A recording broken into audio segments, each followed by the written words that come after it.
Hello, this is Matt on the Moon Lambo channel. In a video I made just the other day, I was talking about David Schwartz being interviewed in the newest edition of the Ripple Drop. And there's a new article to today, and this one's titled, Expecting Rapid Change for Bitcoin, XRP and Blockchain Networks at Large is Hopelessly Naive, says Ripple CTO David Schwartz. And so I want to run through this because it gives exact quotes from David Schwartz. So rather than just conveying my opinion, which I did the other day, I get to give you specifics from David Schwartz himself. I've also got this article from AMB Crypto, another brand new one from today. It's titled Ripple's David Schwartz Sheds Light on Upcoming XRP Ledger Changes.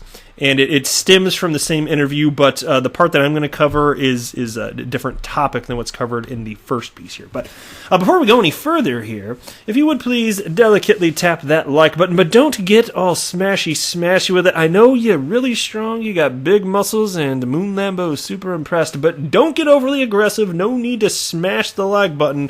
Just a delicate tap will do. And also, if you're a fan of David Schwartz, go ahead and subscribe to the Moon Lambo channel, because you know what, I am too, and we can appreciate our commonality around that. All right, let's go ahead and dive in now. David Schwartz, Ripple CTO and one of the original architects of the XRP ledger, says the evolution of Bitcoin, XRP, and other distributed ledgers will always be painstakingly slow. In a new episode of the web series Ripple Drop, Schwartz charts the gradual improvement of the XRP ledger, which started with a small number of nodes in 2011 and is now powering billions of dollars in global payment transactions. Now, to clarify, Schwartz cited that he started working on XRP. It was not known as XRP back then, but he started working on the XRP ledger in 2011. Of course, it didn't launch until, it was either the very tail end of 2012 or maybe technically the beginning of 2013. I think it was technically late 2012. I could be mistaken. Either way, whatever. It's right around there. Let's go ahead and move on.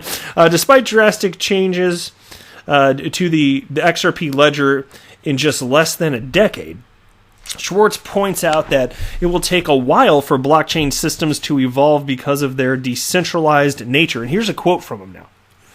With so many payment providers and financial networks that are depending on the XRP ledger, you have to realize that you're talking about billions of dollars in a system that doesn't have an administrator. Which, by the way, I gotta say, when you think about it in terms like that, it's like, yeah, that's kind of amazing that we can even have something like this now. Thank you, cryptography. And then he continues speaking, there's nobody that you can go to if it messes up, and so reliability is the number one property, and it means that these systems are very slow to develop and evolve. In the early days, before I was working on the XRP ledger, and I was looking at Bitcoin, and we sort of had this idea that if there was any new feature, Bitcoin would just adopt it. We now know that that's hopelessly naive, because any change to a system like this imposes costs on everybody who uses the system. And of course, that's what he's getting at ultimately, is, in part at least, is change is slow. Now, unlike the traditional software model, Schwartz says no one can be left behind when there are new network updates. Ultimately, everyone who relies on the blockchain system must adapt with every change. And here's another quote. With any other piece of software, a company will release a new version of the software. Say Oracle releases a new version, and they'll say to people who have mission-critical deployments, don't upgrade to the new version. Just use the current version. Just give us a little bit of time to test that.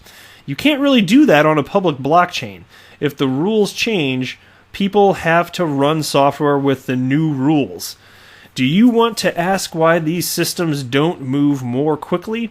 Why they don't add features on a regular basis? That's why. And so that to me, that makes a ton of sense right there. And of course, like you said, everybody, if you're utilizing the XRP ledger and you want to keep using it when there's a change, you have to upgrade immediately or you can't. And so I'm speaking to you, whoever out there is still, you're listening to me and you're on Windows XP right now using Microsoft Office 2003. I'm talking to you. You don't upgrade anything. But with the XRP ledger, you kind of have to.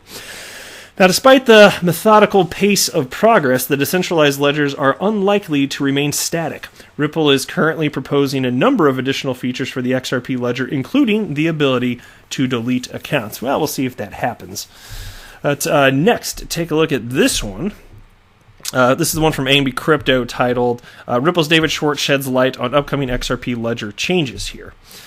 Ripple's chief technology officer is in the news after he recently... you are the news. You're making him in the news. Whatever.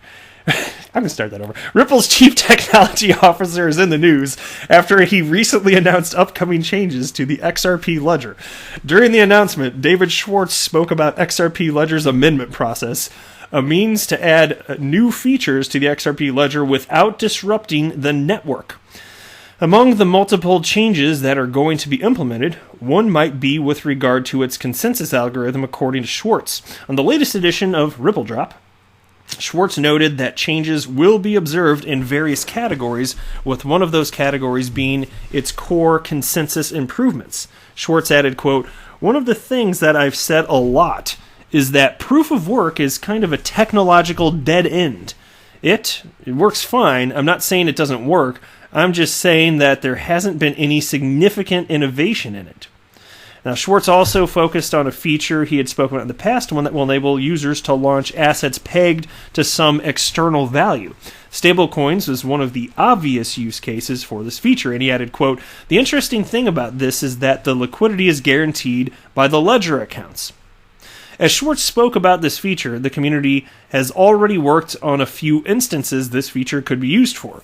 Galgatron, a prominent member of the XRP community, presented the idea of how an XRP-backed stablecoin will aid Ripple's on-demand liquidity platform, and also put an end to doubts surrounding the use of stablecoins instead of digital assets like XRP for cross-border payments. However, the CTO noted that bringing out these changes is not an easy task on a decentralized network. Taking the example of Oracle, Schwartz claimed that for a public blockchain, quote, "If the rules change, people have to run software with the new rules." That part was also cited at in the other article there. Next, here's a tweet from fellow XRP YouTuber Crypto Eddie, which I just came across. She tweeted this out. Well, technically, I guess it was today. It was at 1:41 a.m. my time, anyway. But this was cool, so I just wanted to share it with you. There's a picture of her in front of a vehicle with an XRP license plate in Hawaii, and she wrote, "XRP Army is everywhere. Tonight, a beautiful lay, beautiful dinner, and beautiful people." So I just thought it was cool and thought I'd highlight it just for the fun of it. All right, next, here's a tweet from Real XRP Boy. He wrote, "Friendly reminder, because people ask me why I'm so bullish on Ripple and XRP. The two go together like bread and butter, and there's nothing the haters can do about it." And so, and he writes here, the snapshot in the middle is from Joel Katz, at Joel Katz, which is the handle on Twitter for David Schwartz, Ripple's CTO here, which reads as follows, the part that he highlighted. "But every bank that uses Ripple's payment system also eliminates all the technical obstacles to settling with XRP. So for a payment where XRP is faster, cheaper, or both, there's absolutely no reason for them not to use it." And so that's a pretty fair reason to be pro-Ripple and pro-XRP and believe that it's going to have staying power. So Real XRP Boy, kudos there. And I think what it really comes down to, why is he bullish on Ripple and XRP? Not to put words in his mouth, but he's pretty well researched. You know, he knows what's happening here, just like I do, and just like the vast majority of you listening here do as well. It's just fascinating to me. Like, this is such like a niche type of channel here. But I'm telling you, all of us here in the XRP community, like, we all just want to get to the truth of what's going on here, like the vast majority of us, and we're genuinely engaged for whatever reason. That this topic, it just really grabbed us. And sure, a huge part of that has to do with the fact that we have skin in the game, but it's also really exciting to see all of this unfold. So anyway, cool stuff as far as I'm concerned here. And there were a couple other tweets here. What was this one here? This is another one from XRP Boy here. Maybe it had to do with the first piece here. Yeah, it did here.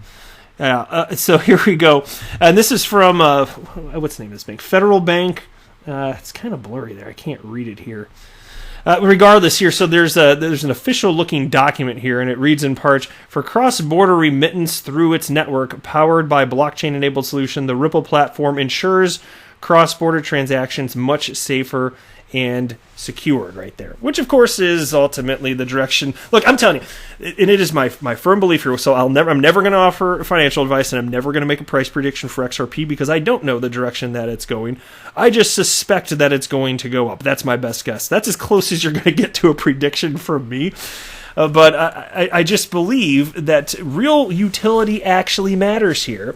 And as long as the XRP ecosystem continues to get built out, and I see XRP actually getting used, I believe that will result in people perpetually, for the long haul, over decades and decades, and perhaps longer than that, continually speculating on the cryptocurrency XRP.